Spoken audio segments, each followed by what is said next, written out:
ദൈവനാമം വാഴ്ത്തപ്പെടുമാറാകട്ടെ. ദൈവത്തിൻ്റെ കൃപയാൽ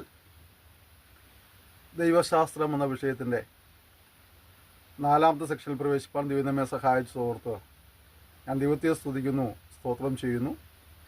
നമുക്ക് ഏവർക്കും കർത്താവായ യേശുവിന്റെ നാമത്തിൽ സ്നേഹബന്ധങ്ങളെ അറിയിക്കുകയാണ്. നിങ്ങൾ നൽകുന്ന പ്രോത്സാഹനത്തിന് സഹകരണത്തിനായിട്ട് ഞാൻ നന്ദി പറയുന്നു. ദൈവം നിങ്ങളെല്ലാവരെയും ധാരാളമായി അനുഗ്രഹിക്കുമാറാകട്ടെ. നാം കഴിഞ്ഞ സെക്ഷനുകളിലെല്ലാം തന്നെ ദൈവത്തിന് എബ്രായ ഭാഷയിൽ നൽകിയിരിക്കുന്നതായ ചില പദങ്ങളും അതിൻ്റെ അർത്ഥങ്ങളുമാണ് അല്പാൽപമായി ചിന്തിപ്പാൻ ഇടയായി തീർന്നത്. നാം ഈ സെക്ഷനിലും ആ ചിന്തയെ തുടർന്ന് മുന്നോട്ട് കൊണ്ടുപോവുകയാണ്. കഴിഞ്ഞ സെക്ഷനുകളിൽ എബ്രായ ലേഖനത്തിലെ ചില പദങ്ങൾ എബ്രായ ഭാഷയിലെ ചില പദങ്ങൾ പറഞ്ഞതുപോലെ പക്ഷെ നമ്മൾ പുതിയ നിയമത്തിലെ തെയോസ് എന്ന പദമാണ് ഉപയോഗിച്ചത്. തെയോസ് ഏകദേശം 1318 പ്രാവശ്യത്തോളം ഈ പദം ഉപയോഗിച്ചിട്ടുണ്ടെന്നാണ് വേദപണ്ഡിതന്മാർ അവകാശപ്പെടുന്നത്.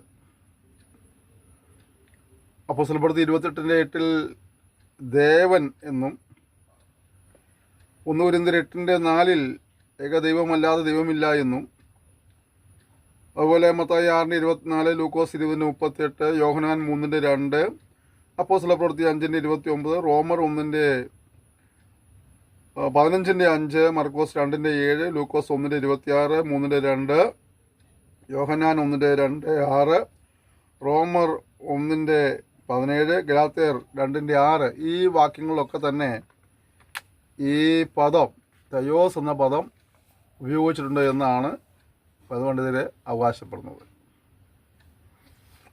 അതുപോലെ മറ്റൊരുപാട് സ്ഥലങ്ങളിലും ആ പദം ഉപയോഗിച്ചിട്ടുണ്ട്. മറ്റൊരു പദമാണ് കുറിയോസ് എന്ന പദം. കർത്താവ്, യജമാനൻ, അധികാരമുള്ളവൻ, ഇങ്ങനെയുള്ള അർത്ഥങ്ങളാണ് ആ പദത്തിനുള്ളത്. കുറിയോസ് അഥവാ കർത്താവ്, യജമാനൻ, അധികാരമുള്ളവൻ എന്നിങ്ങനെയുള്ളതായ അർത്ഥങ്ങൾ അതിനുണ്ട്. മത്തായി 3:3, 4:10, 21:42, 22:44, മർക്കോസ് 12:29-30, ലൂക്കോസ് 4:18, അപ്പോസ്തലപ്രവൃത്തി 2:25 ഈ ഭാഗങ്ങളൊക്കെ തന്നെ ഈ കുറിയോസ് എന്ന പദം ഉപയോഗിച്ചിട്ടുണ്ടെന്ന് വേദപണ്ഡിതന്മാർ പറയുന്നു. ഓക്കെ. കൂടാതെ കർത്താവ്, യേശു എന്നതിന് കുറിയോസ് യേസുസ് എന്ന് പദം ഉപയോഗിച്ചിട്ടുണ്ട്. അപ്പോസ്തലപ്രവൃത്തി 1:21, 4:33, 7:59, 8:16, 11:17, 20:12 കുറിയോസ് യേസുസ് എന്നുള്ളതായ പദമാണ് ഉപയോഗിച്ചിരുന്നതിൻ്റെ അർത്ഥം എന്താണ്? കർത്താവായ യേശു എന്നുള്ളതായ ആ ഒരു അർത്ഥത്തിന് വേണ്ടിയാണ് ആ പദം ഉപയോഗിച്ചിരിക്കുന്നത്. കർത്താവ് ക്രിസ്തു എന്നതിന് കുറിയോസ് ക്രിസ്റ്റോസ് എന്ന പദമാണ് ഉപയോഗിച്ചിരിക്കുന്നത്. കർത്താവായ ക്രിസ്തു എന്നുള്ളതിന് കുറിയോസ് ക്രിസ്റ്റോസ് എന്ന പദം ഉപയോഗിച്ചിട്ടുണ്ട്. അപ്പോസ്തലപ്രവൃത്തി 2:36, 11:17, 15:26, 20:12, റോമർ 1:4, 14:7 നമുക്ക് ആ ഭാഗം കാണാൻ കഴിയുന്നുണ്ട്.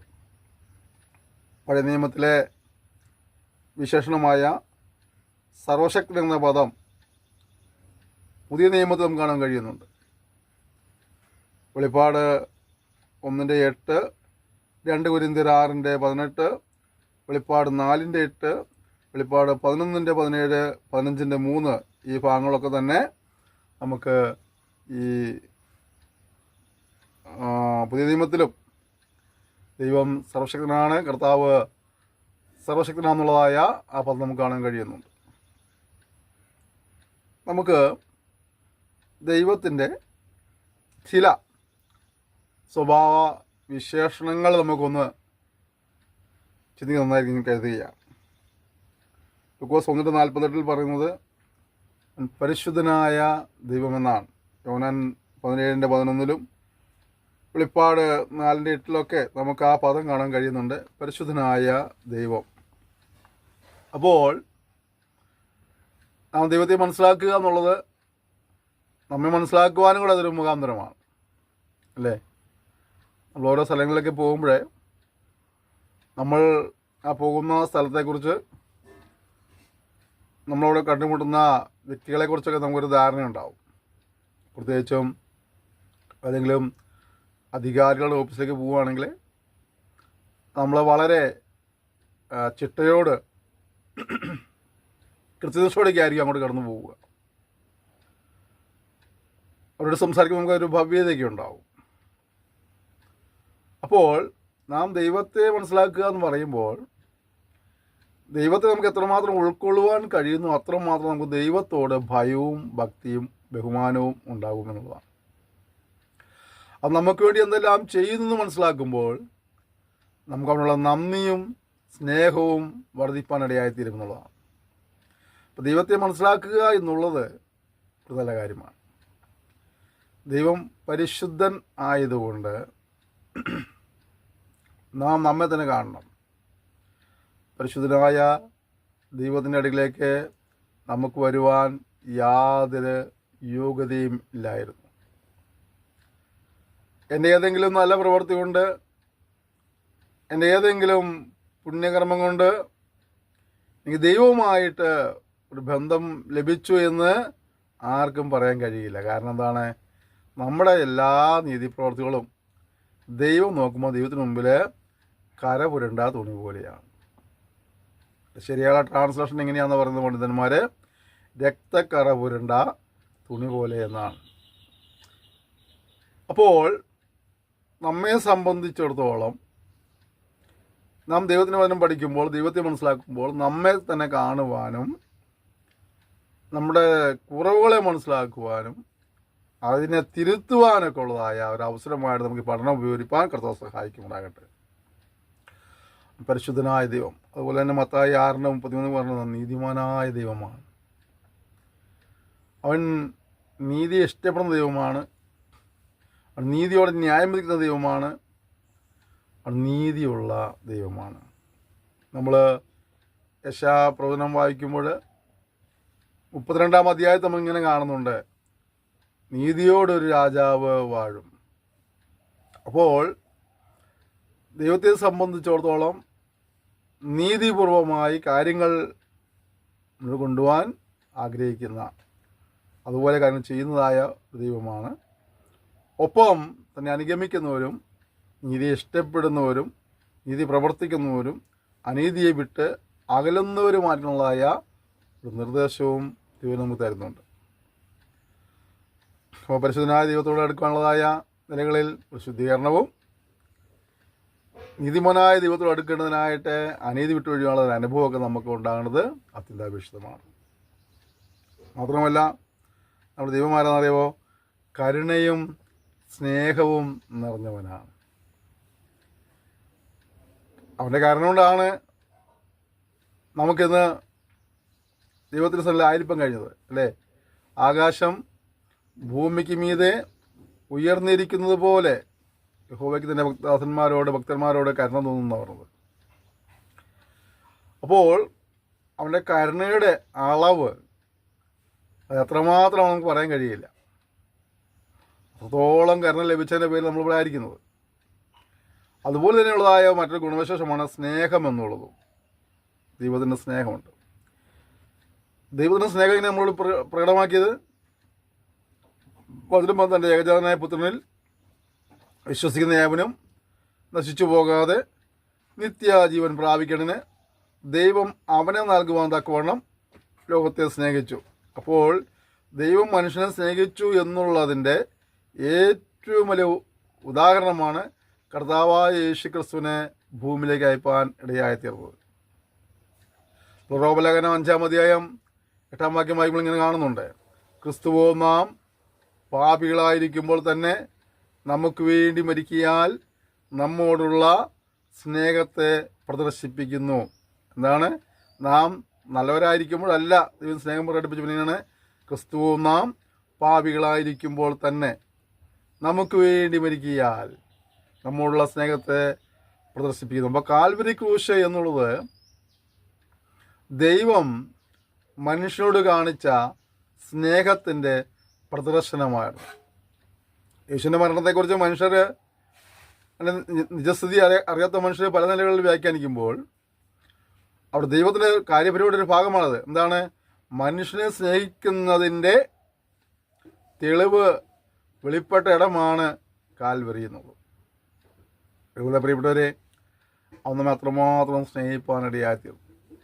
പിന്നെ ജീവനെ നൽകിയാണ് നമ്മൾ സ്നേഹിച്ചത്. ഈ ദിവസങ്ങളിലൊക്കെ നമ്മൾ കേരളത്തിൽ മനുഷ്യ മനസാക്ഷിയെ മരവിപ്പിക്കുന്ന രീതിയിലുള്ളതായ പ്രകൃതി ദുരന്ത വാർത്തകൾ കാണുകയും കേൾക്കുകയും ചെയ്തുകൊണ്ടിരുന്ന കാലഘട്ടമായിരുന്നല്ലോ. വയനാട് നമ്മുടെ ജീവിതത്തിൽ ഹൃദയങ്ങളിൽ ഒരു മുറിവായിട്ട് നിൽക്കുകയാണ്. നമ്മുടെ പല പ്രിയപ്പെട്ടവർ അല്ലേ പെട്ടെന്നുള്ള മരണം വഴി ലോകത്തു നിന്ന് മാറ്റപ്പെടുകയായിത്തീർന്നു. അവിടെ രക്ഷാപ്രവർത്തനം വന്നതായ ഒരുപാട് പേരുണ്ട്. സന്നദ്ധ സംഘടനകളിൽപ്പെട്ടവരും ഗവൺമെൻറ് തലത്തിൽ വന്നവരും ആർമിയിൽ നിന്ന് അങ്ങനെ ഒരുപാട് പല നിലകളിലുള്ള ആളുകൾ അവിടെ രക്ഷാപ്രവർത്തനത്തിനിടയായിത്തീർന്നു. അവരിൽ പലരും ആ അപകടകരമായ സാഹചര്യത്തിൽ മറ്റുള്ളവരെ രക്ഷിക്കുന്നതിന് വേണ്ടി തങ്ങളുടെ ജീവൻ പോലും നിസ്സാരമായി കണ്ടെന്ന് പറയാൻ കഴിയും. കാരണം വെച്ചാൽ ഞാൻ ആ ഒഴുക്കിൽപ്പെട്ട ചിലരേക്ക് രക്ഷിക്കുന്ന ചില ഭാഗങ്ങൾ കാണാൻ ഇടയായിത്തീർന്നു. കുത്തൊഴുക്കാണ്. അപ്പോൾ തങ്ങളുടെ ജീവൻ പോലും അപകടത്തിൽ പെടാവുന്ന സാഹചര്യമായിട്ട് പോലും മറ്റൊരുവരെ രക്ഷിക്കാനായിട്ട് ആ സന്നദ്ധ പ്രവർത്തകർ, ആർമി ഉദ്യോഗസ്ഥന്മാർ, ആ രക്ഷാപ്രവർത്തനത്തിൽ പങ്കെടുത്തതായ മറ്റാളുകളൊക്കെ ശ്രമിക്കുന്നുണ്ടായിരുന്നു. അപ്പോൾ കർത്താവായ യേശു ക്രിസ്തു ഇതുപോലെ നമ്മെ രക്ഷിപ്പാനായിട്ടാണ് കാൽവരി ക്രൂശ് യാഗമായി തീർന്നത്. യേശുവിൻ്റെ മരണം യാദൃശ്ചിക മരണമല്ലായിരുന്നു, ഒരു ആകസ്മിക മരണമല്ലായിരുന്നു. യേശു ഭൂമിയിലേക്ക് വന്നത് തന്നെ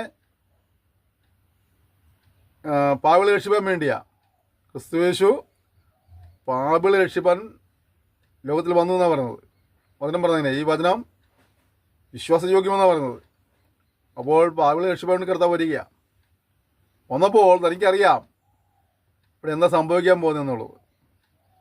പിതാവായ ദൈവം തൻ്റെ പക്കൽ ബരമേൽപ്പിച്ച ആ ദൗത്യ നിർവഹണത്തിനായിട്ട് ഇറങ്ങി വരുമ്പോൾ ഇവിടെ ഇനി എന്താണ് സംഭവിക്കാൻ പോകുന്നത് എന്നുള്ളതായ വ്യക്തമായ ഒരു അറിവ് കർത്താവായ യേശു ക്രിസ്തു ഉണ്ടായിരുന്നു. എന്നാൽ അവൻ നമ്മെ എല്ലാവരെയും സ്നേഹിച്ചതിൻ്റെ പേരിൽ അവൻ എന്ത് ചെയ്തു?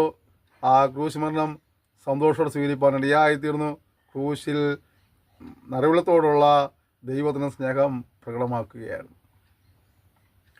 അതോടൊപ്പം മറ്റൊരു ഉറപ്പെടുത്തൽ നിങ്ങൾക്ക് നൽകുക. സ്വന്തം പുത്രനെ ആദരിക്കാതെ നമുക്ക് വേണ്ടി ഏൽപ്പിച്ചു തന്നവൻ അവനോടുകൂടെ സകലവും നൽകാതിരിക്കുമോ? കണ്ടോ? അപ്പോൾ കർത്താവായ യേശു ക്രിസ്തു നമുക്ക് വേണ്ടി തന്നു. പിതാവായ ദൈവം സ്നേഹം പ്രകടമാക്കി. അതുപോലെ തന്നെ ആ സ്നേഹം പ്രകടമാക്കിയതുപോലെ തന്നെ മറ്റൊരു ജ്ഞാനിയുടെ തരിക. എന്താണ്? അവനോട് കൂടെ സകലവും നൽകാതിരിക്കുമോ? ഏറ്റവും വിലപിടിപ്പുള്ളതാണ് നമുക്ക് തന്നിരിക്കുന്നത്. അതിനേക്കാൾ വിലയേറിയതൊന്നും അവിടെ ഇല്ല. അതുകൊണ്ട് തന്നെ ബാക്കി ഏത് ചോദിച്ചാലും നമുക്ക് തരുന്ന ശക്തനാണ്, സന്നദ്ധനാണ്. കാരണം എന്താണ്? അവിടെ ഉണ്ടായിരുന്ന ഏറ്റവും വില കൂടിയതാണ് നമുക്ക് വേണ്ടി ദാനമായി തരുവാനിടയായി തീർന്നത്. ഭാഗം പറയുമ്പോൾ വായിക്കുമ്പോഴേക്കും ഞാൻ പലപ്പോഴും സന്തോഷമുണ്ട്. സ്വന്തം പുത്രനെ ആദരിക്കാതെ നമുക്ക് വേണ്ടി ഏൽപ്പിച്ചു തന്നവൻ അവനോടുകൂടെ സകലവും നൽകാതിരിക്കുമോ? റോമർ 8:32. അപ്പോൾ നമ്മുടെ കർത്താവ് ആരാണ്? കരുണയും സ്നേഹവും നിറഞ്ഞവനാണ്. എഫെസ്യ ലേഖനം 2:4 വായിക്കുമ്പോൾ കരുണാസമ്പന്നനായ ദൈവം എന്ന് കാണുന്നുണ്ട്. കരുണാസമ്പന്നനായ ദൈവം. സമ്പന്നന്മാരൊരുപാടുള്ള കാലഘട്ടമായിപ്പോൾ അവരെല്ലാവരും കരുണാസമ്പന്നരല്ല.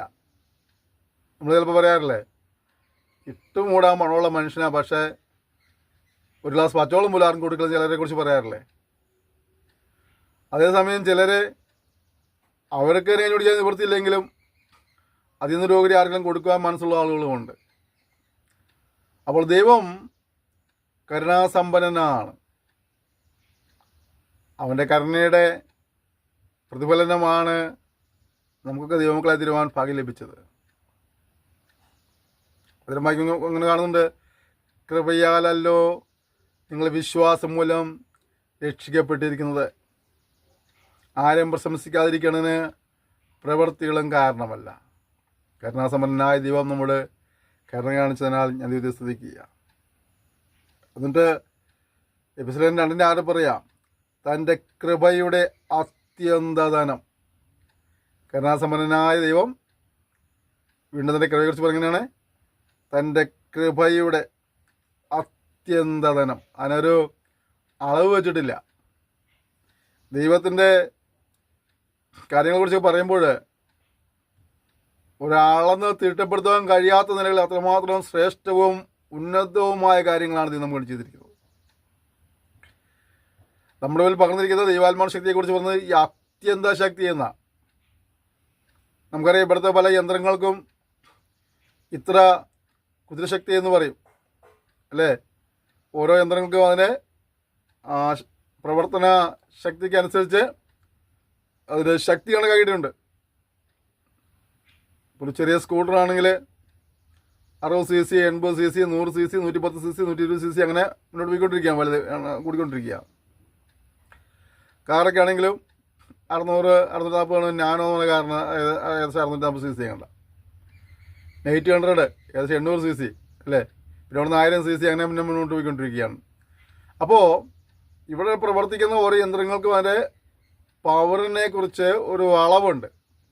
എന്നാൽ ദൈവം ഈ മൺകുടാരങ്ങളിൽ പകർന്നിരിക്കുന്ന ശക്തിയെക്കുറിച്ച് അത്യന്ത ശക്തി എന്നല്ലാതെ പോലീസും വേറെ ഒരു പദം പറയാൻ കഴിഞ്ഞില്ല, ഒരു കൃത്യമായ അളവ് പറയാൻ കഴിഞ്ഞില്ല. അതുപോലെ ദൈവം നമുക്ക് വേണ്ടി നൽകിയ കൃപയെക്കുറിച്ച് പറഞ്ഞത് തന്നെയാണ്, അവൻ്റെ കൃപയുടെ അത്യന്തധനം. ഇവിടെ അവൻ നമുക്ക് വേണ്ടി എന്തുമാത്രം കരുണ കാണിച്ചു എന്നുള്ളതും ചിന്തിക്കുമ്പോൾ തന്നെ നമുക്ക് എന്തുമാത്രം സ്നേഹം ആ ദൈവത്തോടുണ്ട്, നന്ദി ആ ദൈവത്തോട് നമുക്ക് ശാന്തമായി ചിന്തിക്കുവാനായിട്ട് നമുക്ക് സമയം വിനിയോഗിക്കാം. നാം ദൈവവചനം പഠിക്കുന്നു, ശേഷം ദൈവത്തെക്കുറിച്ച് പഠിക്കുമ്പോൾ നമ്മയും കൂടെ ഒന്ന് കാണുവാനുള്ള കണ്ണാടിയായിട്ട് അത് ഉപയോഗിക്കാൻ കർത്താവ് സഹായിക്കട്ടെ. യാക്കോബിൻ്റെ ലേഖനം 5-ാം അധ്യായം പഠിക്കുമ്പോൾ കാണുന്നത് ഇങ്ങനെയാണ്, 11-ാം വാക്യത്തിൽ, ദൈവം മഹാകരുണയുള്ളവനും മനസ്സലിവുള്ളവനുമാണ്. അപ്പോൾ കരുണാസമ്പന്നനാണ്. കൃപയുടെ അത്യന്ത ധനത്തെക്കുറിച്ച് വിവരിക്കുന്നുണ്ട്. ഇവിടെ പറയുക മഹാകരുണയുള്ളവനാണ്. അപ്പോൾ ദൈവം ദഹിപ്പിക്കുന്ന അഗ്നി മാത്രമല്ല, അവൻ കരുണയും കൂടെ കാണിക്കുന്ന ദൈവമാണ്. എന്നാലേ കരുണ കാണിക്കുന്ന ദൈവം ചെയ്യാറുണ്ട്, ഇടയ്ക്ക് നാം ആ കരുണയെ അവഗണിച്ചൊക്കെ പോകുമ്പോൾ ചിലപ്പോൾ നമ്മോട് ദേഷ്യപ്പെടുന്നു നിൽക്കും. കുഞ്ഞുമക്കൾക്കുള്ള വീടുകളിൽ ഉള്ള ആളുകൾക്ക് അറിയാം, കുഞ്ഞുമക്കളൊക്കെ നമുക്ക് വലിയ ഇഷ്ടമാണ്. നമ്മൾ പറയും കുറുമ്പ് കാണിക്കരുത്, ഒതുങ്ങിയിരിക്കണം, അടങ്ങിയിരിക്കണം നമ്മൾ പറയാറുണ്ട്. അവരെ ചില കുസൃതികൾ നമ്മളൊക്കെ എൻജോയ് ചെയ്യാറുണ്ട്.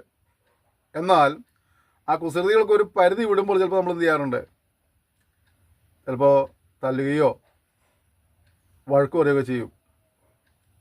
എന്ന് പറയുന്ന പോലെ ദൈവം നമ്മുടെ കരുണ കാണിക്കുന്നു, സ്നേഹം കാണിക്കുന്നു, മനസ്സിൽ കാണിക്കുന്നു. ഇതെല്ലാം വാസമായിരിക്കുമ്പോൾ തന്നെ നമ്മുടെ പ്രമാണം വിട്ട് നമ്മൾ അകന്നു പോകുമ്പോൾ ചിലപ്പോൾ അവൻ നമുക്ക് ബാലശിക്ഷയും തരുവാൻ ഇടയുണ്ട്.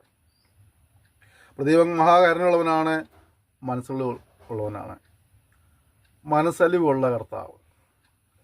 നമ്മുടെ സങ്കടം ചെന്ന് പറയുമ്പോൾ, നമ്മുടെ വേദനകൾ ചെന്ന് പറയുമ്പോൾ ആ വേദന കണ്ട് കേട്ട് നോക്കട്ടെ എന്ന് പറഞ്ഞ് പോകുന്ന ആളല്ല, മനസ്സലിവ് കർത്താവ്.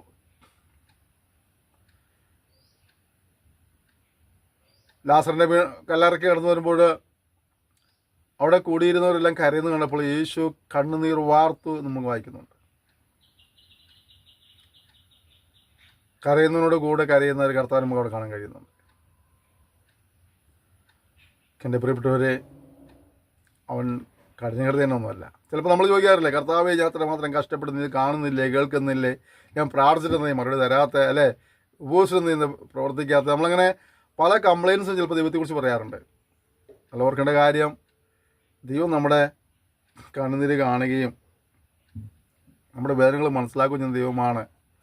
ഒരിക്കലും നമ്മളെ മറന്നു കളയുന്ന ഒരു ദൈവത്തെ അല്ല നമ്മൾ സേവിക്കുന്നത് എന്നുള്ളതായ കാര്യം നാം മറന്നു പോകരുത്. അവൻ മനസ്സലിവുള്ള ദൈവമാണ്, അവൻ നമ്മെ സ്നേഹിക്കുന്ന ദൈവമാണ്. ഇത് നമ്മൾ ഒരിക്കലും മറന്നു പോകരുത്. യോഹന്നാൻ 4:8 പറയുന്നത് ദൈവം സ്നേഹമായ ദൈവം സ്നേഹമാണെന്ന് പറയുന്നില്ല. ഗോഡ് ഈസ് ലവ്, സ്നേഹമാണ്. ഈ സ്നേഹം ശരിക്കും ഒരു വ്യക്തിയിൽ ഉണ്ടോ എന്നിങ്ങനെ അറിയണത്, 1 കൊരിന്ത്യർ 13-ാം അധ്യായം പഠിക്കുമ്പോൾ സ്നേഹമുള്ളവൻ എന്തെല്ലാം ചെയ്യും നമുക്ക് കാണാൻ കഴിയുന്നുണ്ട്, അല്ലേ? അപ്പോൾ അതാണ് സ്നേഹത്തിൻ്റെ ഉദാഹരണം എന്നുള്ളത്. അല്ലാണ്ട് നമ്മളെത്ര പ്രാവശ്യം I love you I love you I love you എന്ന് പറഞ്ഞിട്ട് കാര്യമൊന്നുമില്ല. സ്നേഹമുണ്ടോ എന്നുള്ളത്, നമുക്കൊരു വ്യക്തിയോട് സ്നേഹമുണ്ടോ എന്നുള്ളത് നമുക്ക് എങ്ങനെയാണ് മനസ്സിലാക്കാൻ കഴിയുന്നത്? ആ സ്നേഹം ചീർക്കുന്നില്ല, നിഗളിക്കുന്നില്ല, സകലവും പൊറുക്കുന്നു, സകലവും ക്ഷമിക്കുന്നു, അല്ലേ? അവിടെ സ്നേഹം ഉള്ളവൻ തൻ്റെ പ്രവർത്തിയുടെ സ്നേഹത്തെ വെളിപ്പെടുത്തുകയാണ്. ദൈവം നമ്മോട് 100% നമ്മൾ സ്നേഹിച്ച്, നമ്മുടെ കരുണ കാണിച്ച്, നമ്മൾ ക്ഷമിച്ച്, നമ്മൾ പൊറുക്കുന്ന ദൈവമാണ്. ആ സ്നേഹവാനായ ദൈവത്തെ സേവിപ്പാനായി കർത്താവ് നമുക്ക് ഭാഗ്യം തരുവാൻ ഇടയായിത്തീർന്നു.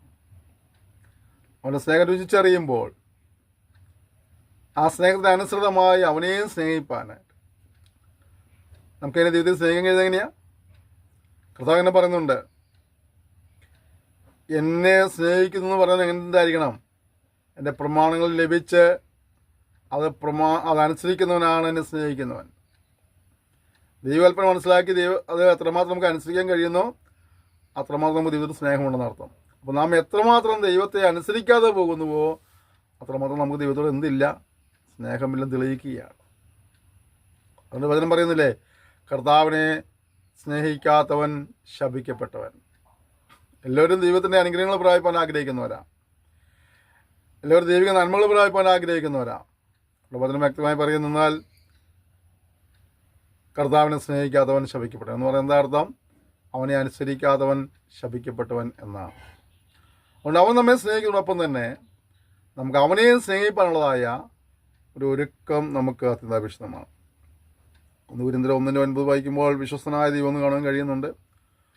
തെസ്സലോനിക്കർ 5:24 നമുക്ക് ആ ആശയം കാണാൻ കഴിയുന്നു. വിശ്വസ്തനായ ദൈവം. നമ്മൾ കഴിഞ്ഞ സെക്ഷനിൽ എപ്പോഴോ അത് ചിന്തിച്ചിട്ടുള്ളതിൻ്റെ പേരിൽ ഞാനിപ്പോൾ അതവിടെ ഒരുപാട് ശ്രമിക്കാൻ ആഗ്രഹിക്കുന്നില്ല.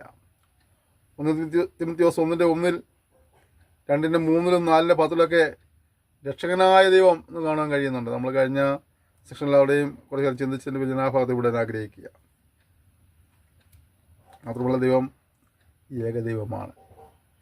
അവിടുന്ന് പുസ്തകം 6:4, 1 കൊരിന്ത്യർ 8:4 പറയുമ്പോൾ അവൻ ഏകദൈവം എന്ന് കാണാൻ കഴിയുന്നുണ്ട്.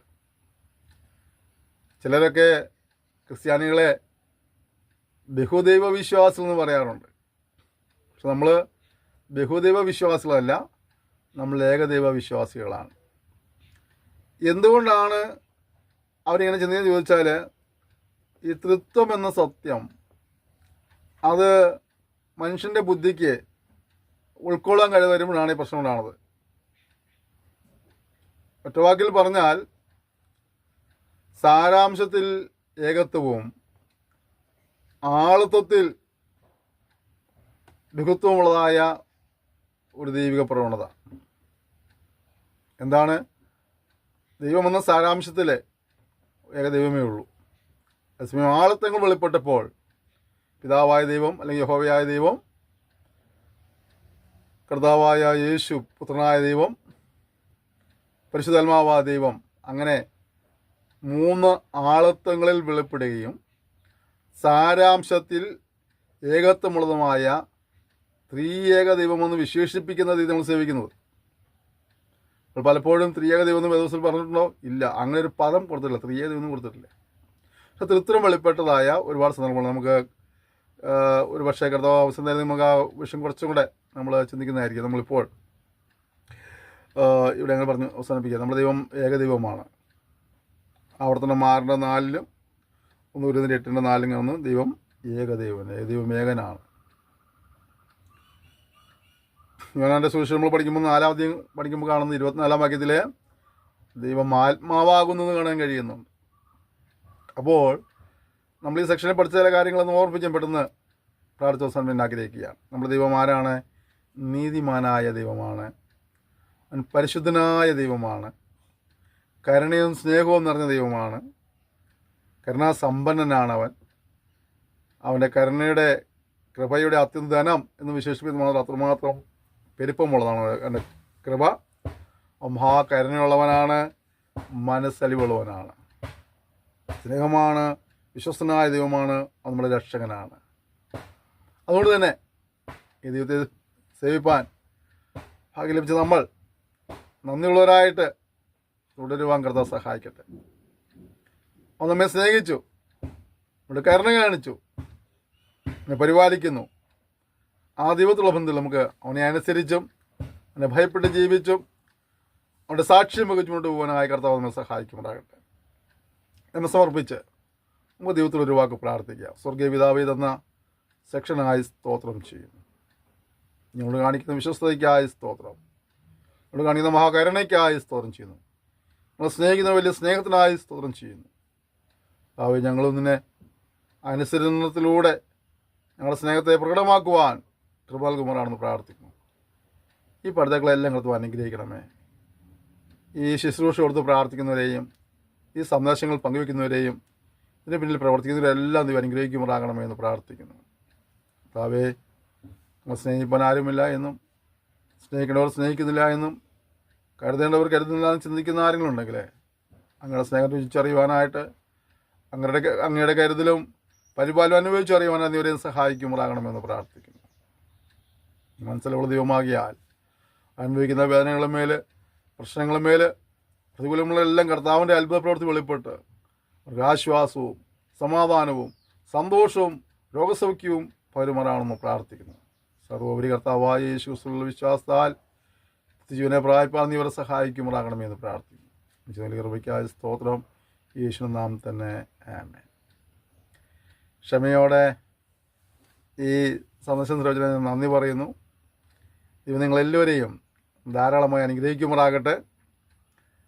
കർത്താവിൻ്റെ വരവ് താമസിച്ചാൽ നമുക്ക് അടുത്ത സെക്ഷനിൽ വീണ്ടും കാണാം. അതുവരെയും കർത്താവ് തൻ്റെ വിസ്താരം ചെറിയ സൂക്ഷിക്കാനായിട്ട് നമുക്ക് പരസ്പരം ഓർത്ത് പ്രാർത്ഥിക്കാം. നിങ്ങളുടെ സഹകരണത്തിനും പ്രോത്സാഹനത്തിനും നന്ദി പറയുന്നു.